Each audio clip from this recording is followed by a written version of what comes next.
This is Dr. Holt. In this video, I want to determine what are the reactions at A and at B. Here we have a pin connection. So A can take a force in the vertical direction and horizontal, while B can take a load in the vertical only. Now we can go ahead and draw what we think it should be, and again, if your direction is incorrect, it really doesn't matter. So we can draw that over there, and we can draw this one over here, and we can say, just make an assumption it goes this way. If we're wrong, it's no problem at all. Alright, so those are going to be our reactions here, and we will go ahead and call this one F of A in the Y direction, and we will call this one F of A in the X direction here, and here we'll call this F B in the Y. Again, these are reactionary forces. This would be the force over here that A is feeling. This would be the force here that B is feeling. Alright. The way this is typically done when you do, especially moments, is that if it causes the object to rotate clockwise, like this, we make that a negative moment. If it rotates it back this way, counterclockwise, we make that a positive moment. So what we do here is, if this object is in equilibrium, then we can make these assumptions. The summation of all moments at any point is equal to 0. And we can say the summation of forces in the X direction is equal to 0. And we'll let the X direction be the horizontal. And we can say the summation of forces in the Y direction must equal 0, with the Y direction being the vertical direction up and down. So we go ahead and we write the moment equation. And again, you pick point A to take the moment around, or pick point B to take the moment around. I'm going to go ahead and take the moment around point A. So I say the summation of moments around A must equal to 0. We'll come to this force first. Its distance from A is going to be 1 meter. So we'll say 1 meter times 25 newtons times the sine of 66 degrees. Again, remember, a moment is the cross product of distance by perpendicular force. Again, we make that positive because it makes the object want to rotate counterclockwise. We'll come to the 15. 15 is also going to make the object want to rotate counterclockwise, so we'll say plus the distance from A would be 1.5 meters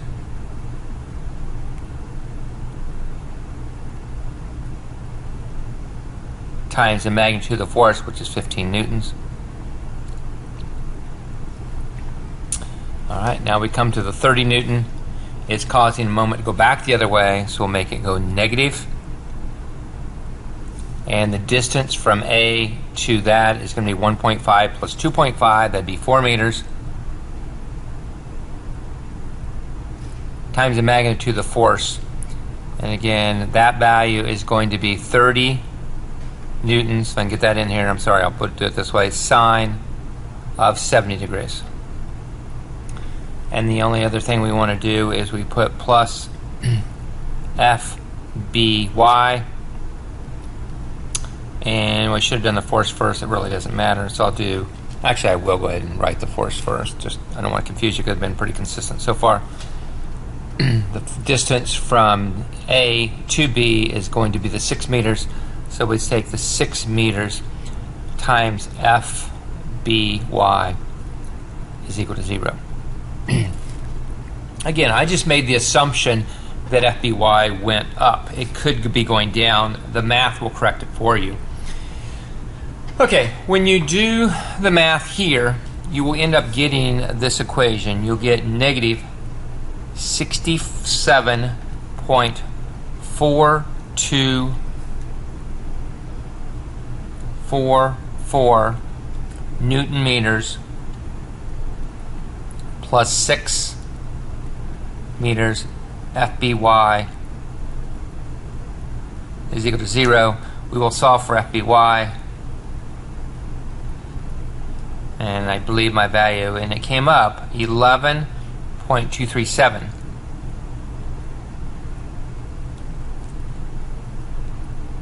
So the direction I posted going up was correct.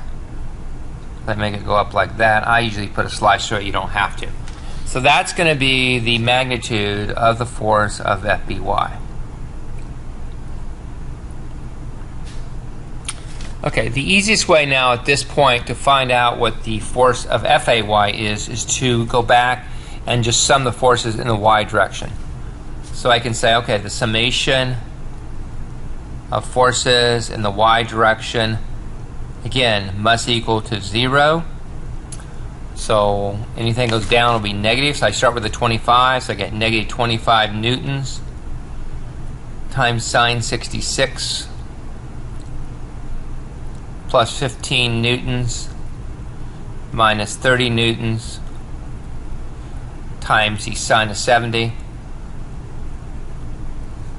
plus my B force plus 11.237 newtons plus FAY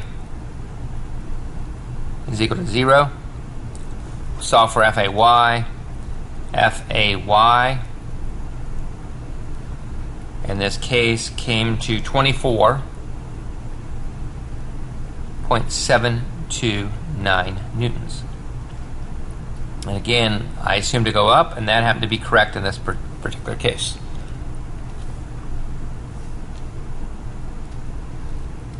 So that's my FAY value there. Okay, now to get the horizontal, again, as mentioned, FBY is like on a roller. It cannot take any horizontal loads. FAX must take all of it.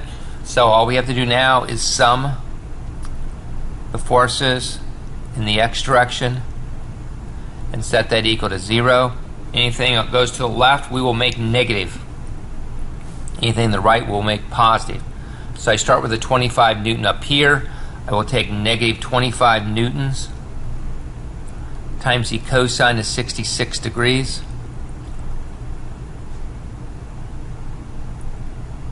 We can ignore the 15 because it doesn't have any horizontal components at all. We go right to the 30.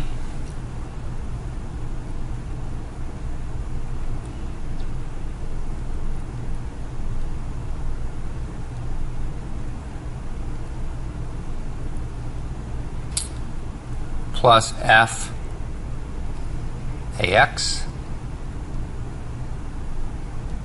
must equal to 0. We will solve for FAX, and I get a value of 0.0922 newtons, and it's going back this direction here.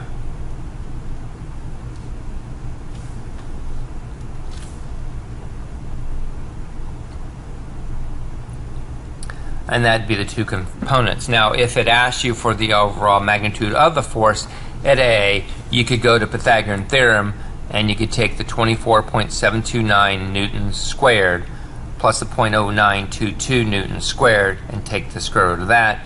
If it asked you for the angle, then you could use the components and use an inverse tangent function to find out what the angle would be. Anyway, I hope this video was useful.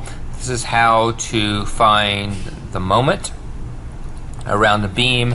And here too, I should have noticed up front, this beam, I gave it no thickness. Now if it did have thickness, you'd have to consider the horizontal component of the 25 and the 30 times the moment arm of this vertical distance. But in this case, I gave this beam no thickness. Anyway, best of luck.